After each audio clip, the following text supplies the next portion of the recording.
Hello, welcome back to Bhagya's daily blogs. ನಾನು ನಿಮ್ಮ ಪ್ರೀತಿಯ ಭಾಗ್ಯ. ಹೇಗಿದ್ದೀರಾ? ಎಲ್ಲರೂ ಚೆನ್ನಾಗಿದ್ದೀರಾ ಅಂತ ಅಂದ್ಕೊತೀನಿ. ನಾನು ಕೂಡ ಚೆನ್ನಾಗಿದ್ದೀನಿ. ಸೊ ಇವತ್ತಿನ ವ್ಲಾಗ್ನ ಶುರು ಮಾಡಿದ್ದೀನಿ. ಇವತ್ತಿನ ವ್ಲಾಗ್ ಸ್ವಲ್ಪ ಬೇಜಾರಿಂದನೇ ಶುರು ಮಾಡಿದ್ದೀನಿ ಅಂತ ಹೇಳ್ಬೋದು. ಯಾಕೆಂತಂದರೆ ಇವತ್ತು ಗುಂಡನನ್ನ ಅಮ್ಮನ ಮನೆಗೆ ಕಳಿಸ್ತಾ ಇದ್ದೀನಿ. ಇಷ್ಟು ದಿನ ಕಳಿಸ್ಬೇಕು ಅನ್ನೋ ಪ್ಲ್ಯಾನ್ ಇರಲಿಲ್ಲ, ಆದರೆ ಸಡನ್ನಾಗಿ ಈ ಪ್ಲ್ಯಾನ್ ಮಾಡಿದ್ದಕ್ಕೂ ಕೂಡ ಒಂದು ಕಾರಣ ಇದೆ.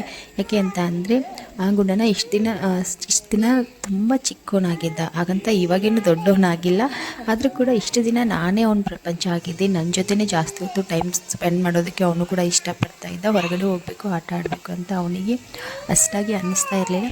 ಆದರೆ ಈಗೀಗ ಅವನು ಜಾಸ್ತಿ ಹೊರಗಡೆ ಹೋಗಬೇಕು, ಆಟ ಆಡಬೇಕು, ಈ ಥರ ಆಸೆ ಪಡ್ತಾ ಇದ್ದಾನೆ. ಆದರೆ ಇಲ್ಲಿ ನಾವು ಇರೋ ಜಾಗದಲ್ಲಿ ಆ ಥರ ಆಟ ಆಡೋದಕ್ಕಾಗಿರ್ಬೋದು, ಹೊರಗಡೆ ಹೋಗಿ ಒಬ್ಬನೇ ಆಟ ಆಡೋದಕ್ಕೆ ಆಗಲ್ಲ ಇಲ್ಲಿ. ಆದರೆ ಅಲ್ಲಿ ಅಮ್ಮನ ಮನೇಲಿ ಆದರೆ, ಅಮ್ಮನ ಊರಲ್ಲಾದರೆ ಅಲ್ಲಿ ಹೊರಗಡೆ ಹೋಗೋಕ್ಕೂ ಅನುಕೂಲ ಇದೆ. ಮತ್ತು ಸಾಕಷ್ಟು ಚಿಕ್ಕ ಮಕ್ಕಳು ಕೂಡ ಇದ್ದಾರೆ. ಅವನ ವಯಸ್ಸಿನ ಮಕ್ಕಳಿದ್ದಾರೆ ಅವನಿಗೆ ಆಟ ಆಡೋದಕ್ಕೆ. ಇಲ್ಲಿ ಯಾರೂ ಇಲ್ಲ ಅವನ ಜೊತೆ. ನನ್ನ ಬಿಟ್ಟರೆ ಬೇರೆ ಯಾರೂ ಇಲ್ಲ ಇಡೀ ದಿನ ಅವನ ಜೊತೆಗೆ. ಹಾಗೆ ಕೆಳಗಡೆ ಹೋಗಿ ಆಟ ಆಡೋಕ್ಕೂ ಆಗೋದಿಲ್ಲ. ಮೇಲ್ಗಡೆ ಫ್ಲೋರಲ್ಲಿ ನಾವಿರೋದು, ಅವನೊಬ್ಬನೇ ಕೆಳಗಡೆ ಬಿಡೋಕ್ಕೂ ಆಗೋದಿಲ್ಲ, ಒಬ್ಬನೇ ಆಡೋಕ್ಕೂ ಅವನು ಇಷ್ಟಪಡೋದಿಲ್ಲ. ಹಾಗಾಗಿ ಅಮ್ಮನೂ ಕೂಡ ಒಂದು ಸ್ವಲ್ಪ ದಿನ ಕಳಿಸು, ಅವನು ಸ್ವಲ್ಪ ಆಟ ಆಡಲಿ, ಮಕ್ಕಳ ಜೊತೆ ಬೆರೀಲಿ, ಬರೀ ನಿಮ್ಮ ಜೊತೆಗೆ ಆದರೆ ಮುಂದೆ ಕಷ್ಟ ಆಗುತ್ತೆ ಅಂತ ಹೇಳಿದ್ರು. ಹಾಗಾಗಿ ಕಳಿಸ್ಬೇಕು ಅಂತ ಅಂದ್ಕೊಂಡಿದ್ದೀನಿ. ಅಕ್ಕನೂ ಕೂಡ ಬಂದಿದ್ರಲ್ವ ಮೊನ್ನೆನೇ, ಸೊ ಅವರು ಹೋಗ್ತಾ ಇದ್ದಾರೆ ಇವಾಗ ಅಮ್ಮನ ಮನೆಗೆ. ಅವ್ರ ಜೊತೆಗೇ ಕಳಿಸ್ಬೇಕು ಅಂತ ಅಂದ್ಕೊಂಡಿದ್ದೀನಿ. ಸೊ ತುಂಬ ಬೇಜಾರಾಗ್ತಾಯಿದೆ. ನಾನು ಇಷ್ಟು ದಿನದಲ್ಲಿ ಗುಂಡನನ್ನು ಬಿಟ್ಟು ಒಂದು ದಿನವೂ ಇಲ್ಲ. ಇವಾಗ ಸೆಕೆಂಡ್ ಟೈಮ್ ಅಂತಲೇ ಹೇಳ್ಬೋದು. ಮೊನ್ನೆನೂ ಕೂಡ ಅಷ್ಟೇ, ನಾನು ಆರೋದು ಸ್ಕೂಲ್ ರಜೆ ಇತ್ತು ನೋಡಿ, ಸೊ ಆವಾಗ ಹೋಗಿದ್ದೆ. ಆವಾಗಲೂ ಕೂಡ ಅಷ್ಟೇ, ಬರಬೇಕಾದ್ರೆ ಬಿಟ್ಟು ಬಂದಿದ್ದೆ ನಾನು ಅವನನ್ನು ಅಲ್ಲೇ. ಅಕ್ಕ ಇಟ್ಕೊಂಡಿದ್ರು, ಇಲ್ಲೇ ಇರಲಿ ನೀನು ಹೋಗು, ನಾನು ಬರಬೇಕಾದ್ರೆ ಕರ್ಕೊಂಡು ಬರ್ತೀನಿ ಅಂತ ಹೇಳಿದರು. ಸೊ ಅವ್ರ ಜೊತೆಗೇ ಬಂದಿದ್ದ ಅವನು. ಇವಾಗ ಬಂದು ಒಂದು 15-20 ದಿನ ಆಯಿತು ಅಷ್ಟೇ. ಸೊ ಮತ್ತೆ ಇವಾಗ ಅಕ್ಕಂಡು ಇಲ್ಲ, ನಾನು ಹೋಗ್ಬೇಕಾದ್ರೆ ಕರ್ಕೊಂಡು ಹೋಗ್ತೀನಿ ಅವನ್ನ, ನಾನು ನೋಡ್ಕೊತೀನಿ ಅಂತ ಹೇಳ್ತಾ ಇದ್ದಾರೆ. ಸೊ ಬೇಡ ಅಂತ ಹೇಳೋಕ್ಕೂ ಆಗಲ್ಲ, ಅವ್ರ ಮನಸ್ಸಿಗೂ ಬೇಜಾರು ಮಾಡೋಕ್ಕಾಗೋದಿಲ್ಲ. ಒಂದು ರೀತಿ ನೋಡಿದ್ರೆ ಒಂದು ಸ್ವಲ್ಪ ದಿನ ಇರಲಿ, ನನಗೂ ಸ್ವಲ್ಪ ಬ್ರೇಕ್ ಬೇಕು ಅಂತ ಅನ್ನಿಸ್ತು. ಬ್ರೇಕ್ ಅನ್ನೋಕ್ಕಿಂತನೂ ಅವನ ಬಗ್ಗೆ ಯೋಚನೆ ಮಾಡಬೇಕಾಗುತ್ತೆ ನಾವು. ಇಲ್ಲಿ ಆದರೆ ಇಡೀ ದಿನ ನನ್ನ ಜೊತೆಗೇ 4 ಗೋಡೆಗಳ ಮಧ್ಯೆ ಇರಬೇಕಾಗುತ್ತೆ ಅವನು. ನಾನು ಮಾತ್ರ ಒಬ್ಬಳೇ ಇರೋವಂಥ ಒಂದು ಕಷ್ಟನ ಅನುಭವಿಸ್ಬೋದು, ನನ್ನ ಜೊತೆಗೆ ನನ್ನ ಮಗನ ಅನುಭವಿಸೋದು ಬೇಡ ಅಂತ ಅನ್ನಿಸ್ತು. ಸ್ವಲ್ಪ ದಿನ ಅವನು ಕೂಡ ಫ್ರೀಯಾಗಿ ಆಟ ಆಡಿಕೊಂಡು ಇದು ಬರಲಿ, ಅಜ್ಜಿ ತಾತನ ಜೊತೆಗೆ ಇದು ಬರಲಿ ಅಂತ ಅಂದ್ಕೊಂಡೆ. ಹಾಗಾಗಿ ಕಳಿಸ್ತಾ ಇದ್ದೀನಿ. ಆದರೆ ತುಂಬ ಬೇಜಾರು ಕೂಡ ಆಗ್ತಾಯಿದೆ. ನಾನು ಹೆಂಗೆ ನನ್ನ ಟೈಮ್ನ ಸ್ಪೆಂಡ್ ಮಾಡಲಿ, ಇಡೀ ದಿನ ಒಬ್ಬಳೇ ಇರ್ತೀನಿ. ಆರು ಕೂಡ ಸ್ಕೂಲ್ಗೆ ಹೋಗ್ತಾಳೆ, ಹಾಗೆ ಅವರ ಅಪ್ಪಾಜಿ ಕೂಡ ಆಫೀಸ್ಗೆ ಹೋಗ್ತಾರೆ. ಬೆಳಗ್ಗೆ 10 ಗಂಟೆಗೆ ಹೋದರೆ ಸಾಯಂಕಾಲ 5 ಗಂಟೆವರೆಗೂ ಒಬ್ಬಳೇ ಇರ್ತೀನಿ. ಮನೆ ಕೆಲಸ ಹಬ್ಬ ಅಂದರೆ 1 ಅವರ್ ಅಥವಾ 2 ಅವರಲ್ಲಿ ಮನೆ ಕೆಲಸನೂ ಮುಗಿದೋಗುತ್ತೆ. ಆವಾಗ ನಾನು ಕೆಲವೊಂದು ಸಾರಿ ಆರಾಮಾಗಿರ್ಬೋದು, ಕರ್ಕೊಂಡು ಹೋಗ್ಲಿ ಗುಂಡನನ್ನು, ಸ್ವಲ್ಪ ವೀಡಿಯೋ ಏನಾದರೂ ಎಡಿಟ್ ಮಾಡ್ಬೋದು ಅಂತ ಅಂದ್ಕೊತೀನಿ. ಆದರೆ ನಾನು ಲಾಸ್ಟ್ ಟೈಮ್ ಗುಂಡನನ್ನು ಬಿಟ್ಟು ಬಂದಾಗ ತುಂಬಾ ಅನುಭವಿಸಿದ್ದೀನಿ. ನನಗೆ ವೀಡಿಯೋ ಕೂಡ ಎಡಿಟ್ ಮಾಡೋಕ್ಕಾಗೋದಿಲ್ಲ. ಅವ್ನು ಮನೇಲಿ ಇಲ್ಲದೆ ಹೋದರೆ ನನಗೆ ಕೈ ಕಾಲೇ ಆಡೋದಿಲ್ಲ, ನನಗೆ ಒಬ್ಬಳೇ ಅಂತ ಅನ್ಸೋಕ್ಕೆ ಶುರು ಆಗುತ್ತೆ. ಸೊ ತುಂಬ ಬೇಜಾರಾಗ್ತಾಯಿದೆ, ಏನು ಮಾಡೋಕ್ಕಾಗೋದಿಲ್ಲ. ಸ್ವಲ್ಪ ದಿನ ನಾನು ಅಡ್ಜಸ್ಟ್ ಮಾಡ್ಕೊಬೇಕು ಅಂತ ಹೇಳಿ ಗಟ್ಟಿ ಮನಸ್ಸು ಮಾಡಿದ್ದೀನಿ, ಕಳಿಸ್ಬೇಕು ಅಂತ ಹೇಳಿ. ಅಲ್ಲಿ ಅವನಿಗೆ ಏನು ಕೂಡ ಕಡಿಮೆ ಇರೋದಿಲ್ಲ, ಯಾವುದಕ್ಕೂ ಕೊರತೆ ಇರೋದಿಲ್ಲ. ನಮ್ಮ ಅಪ್ಪ ಆಗಿರ್ಬೋದು, ನಮ್ಮ ಅಮ್ಮ ಆಗಿರ್ಬೋದು, ಜೊತೆಗೆ ಅಕ್ಕ ಇರ್ತಾರೆ, ಕರ್ಕೊತಾರೆ, ಚೆನ್ನಾಗಿ ನೋಡ್ಕೊತಾರೆ. ಆದರೆ ನನಗೆ ಸ್ವಲ್ಪ ಏನೋ ಗೊತ್ತಿಲ್ಲ, ಬೇಜಾರಾಗ್ತಾ ಇದೆ. ಸೊ ಯಾವ ಥರ ಇದನ್ನು ತೊಗೋಬೇಕು ಅಂತಲೂ ನನಗೆ ಗೊತ್ತಾಗ್ತಾ ಇಲ್ಲ. ಸೊ ಗಟ್ಟಿ ಮನಸ್ಸು ಮಾಡಿ ಸ್ವಲ್ಪ ದಿನ ನಾನು ಇದನ್ನು ಸಹಿಸ್ಕೊಳ್ಳೇಬೇಕು. ಬೇಗ ಕರ್ಕೊಂಡು ಬಾ ಅಂತ ಹೇಳಿದ್ದೀನಿ ಅಕ್ಕನಿಗೆ. ಹಾಗೆ ಇಲ್ಲಿ ಯಾರೂ ಕೂಡ ರೆಡಿ ಆಗ್ತಾ ಇದ್ದಾಳೆ ಸ್ಕೂಲ್ಗೆ ಹೋಗೋದಕ್ಕೆ. ಅವಳಿಗೆ ಲಂಚ್ ಬಾಕ್ಸ್ನೂ ಕೂಡ ಕಟ್ಟಿದ್ದೀನಿ. ಯಾವ ಕೆಲಸನೂ ಮಾಡೋಕ್ಕೆ ಮನಸ್ಸೇ ಇಲ್ಲ, ನನಗೆ ಮನಸ್ಸಿಲ್ಲದೆ ಮನಸ್ಸು ಏನೇನು ಮಾಡ್ತಾಯಿದ್ದೀನೋ ನನಗೆ ಗೊತ್ತಾಗ್ತಾ ಇಲ್ಲ. ಸೊ ಇನ್ನು ಅವಳನ್ನು ಕಳಿಸ್ಬಿಟ್ಟು ಇವಾಗ ರೆಡಿ ಆಗ್ತಾ ಇದ್ದಾನೆ. ಗುಂಡನೂ ಕೂಡ ರೆಡಿ ಆದ. ಸೊ ಹೊರಡ್ತಾ ಇದ್ದಾನೆ ಇವಾಗ ಊರಿಗೆ ಅಕ್ಕನ ಜೊತೆಗೆ. ಬಿಡು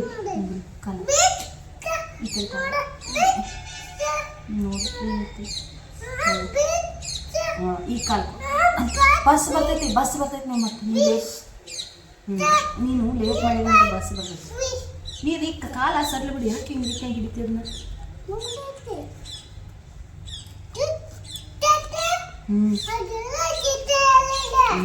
ಏನು ಹೇಳಿದ್ಲು? ಚುಸ್ತು ತಂದ್ರೆ ಅಂದ್ಲು. ನೀ ಏನಂದಿದ್ದಕ್ಕ?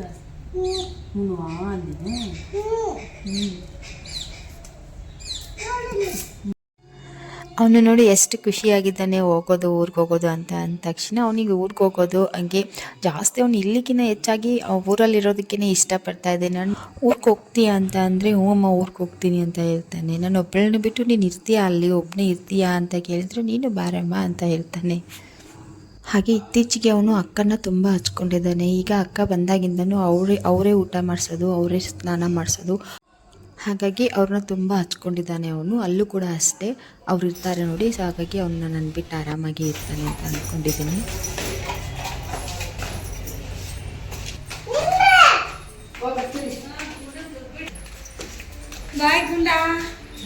ಬಾಯ್ ಮಾಡ ಆಂಟಿ. ಕೆಲ್ಸಕ್ಕೆ ಬರ್ತೀರಿ ನಾನಲ್ಲಿ.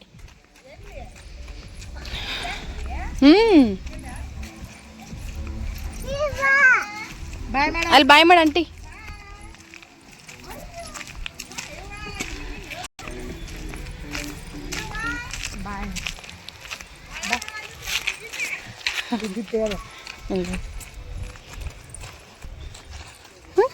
ಎಳಿಬಾರ್ದು ಕಾಲು ಎಳಿಬಾರ್ದು. ಓರಿ ಹಾಂ ರೀ ಮತ್ತೆ ನಡ್ಕೊತ ಬಿಡಿ ನಮ್ಮ ಮ್ಯಾಗ ಮಾಡ ಸ್ವಲ್ಪ ಕೊಡ್ಬೇಕು ನಿನಗೆ. ಹಂಗೆ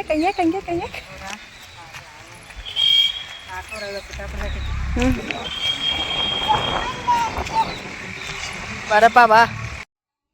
ಆ ಕಡೆ ಪಕ್ಕದ ಮನೆಯಲ್ಲಿರೋ ವೈನಿಯವರು ಅವನಿಗೆ ಬಾಯಿ ಮಾಡಿದ್ರು. ಇನ್ನು ನಿಂತ್ಕೊಂಡು ಅವ್ರಿಗೆ ಬಾಯಿ ಮಾಡಿದ್ರೆ ಎತ್ಕೊತಾರೆ ಇವರು, ನಾನು ಊರು ಕಳಿಸಲ್ಲ ಅಂತ ಹೇಳ್ಬಿಟ್ಟು ನಿಂತ್ಕೊಳ್ದೇನೆ ಬಸ್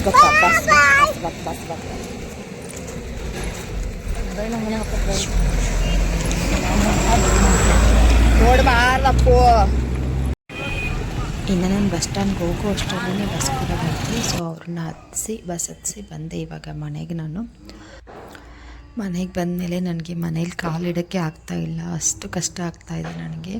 ಒಂದು ಸ್ವಲ್ಪ ಕೂತ್ಕೊಂಡು ಅತ್ತೆ ನಾನು ಎಷ್ಟೇ ತಡ್ಕೊಂಡ್ರು ನಂಗೆ ತಡ್ಕೊಳಕ್ಕಾಗಲಿಲ್ಲ.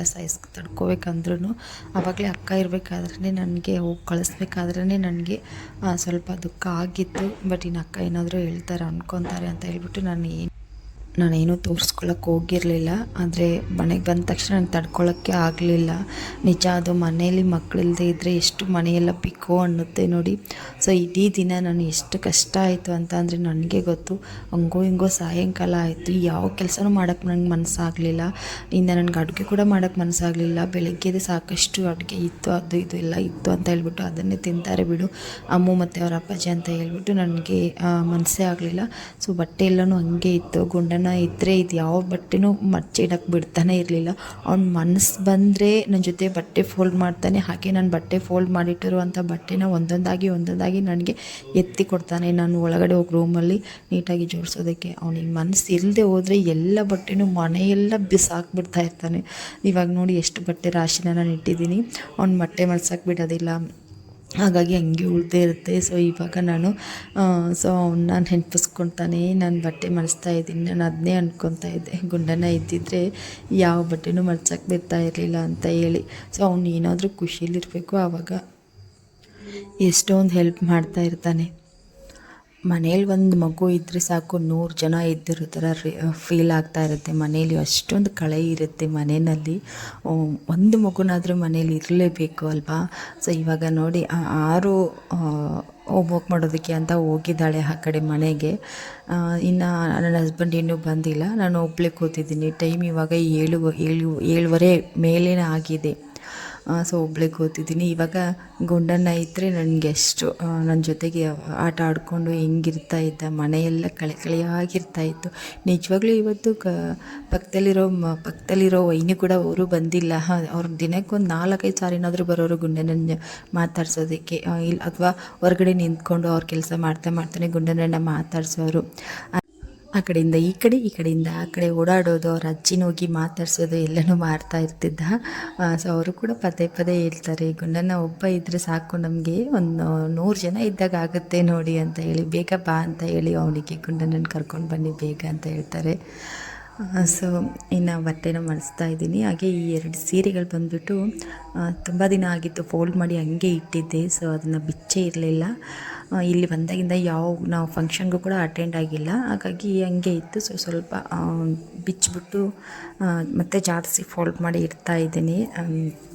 ಪರ್ಫ್ಯೂಮ್ ಎಲ್ಲ ಹಾಕಿರ್ತೀವಿ ನೋಡಿ, ಸೊ ಹಂಗಾಗಿ ಸ್ವಲ್ಪ ಸ್ಮೆಲ್ ಆಗಿರುತ್ತೆ. ಸೊ ಅದಕ್ಕೆ ಸ್ವಲ್ಪ ಮತ್ತೆ ಬಿಚ್ಚಿಬಿಟ್ಟು ಮತ್ತೆ ರೀಫೋಲ್ಡ್ ಮಾಡಿ ಇಡ್ತಾ ಇದ್ದೀನಿ. ಬ್ಲೌಸ್ ಕೂಡ ಹಂಗೆ ಸಪ್ರೇಟಾಗಿ ಇಟ್ಟಿದ್ದೆ, ಹಾಗಾಗಿ ಬ್ಲೌಸ್ನ ಸೀರೆ ಒಳಗಡೆ ಹಾಕ್ಬಿಟ್ಟು ಫೋಲ್ಡ್ ಮಾಡಿ ಇಡ್ತಾಯಿದ್ದೀನಿ. ಈ ಥರ ಹಾಕಿ ಇಟ್ಟಿದ್ರೆ ನಮಗೆ ಸೀರೆ ಉಟ್ಕೋಬೇಕಾದ್ರೆ ಈಸಿ ಆಗುತ್ತೆ ಅಂತ ಹೇಳಿ ಇದನ್ನು ತಿಜೋರಿನಲ್ಲಿ ಇಡ್ತೀನಿ. ಹಾಗೆ ಎಲ್ಲ ಬಟ್ಟೆಗಳನ್ನು ಕೂಡ ರೂಮ್ನಲ್ಲಿ ಹೋಗಿ ನೀಟಾಗಿ ಜೋಡಿಸ್ಕೊಂಡು ಬಿಡ್ತೀನಿ.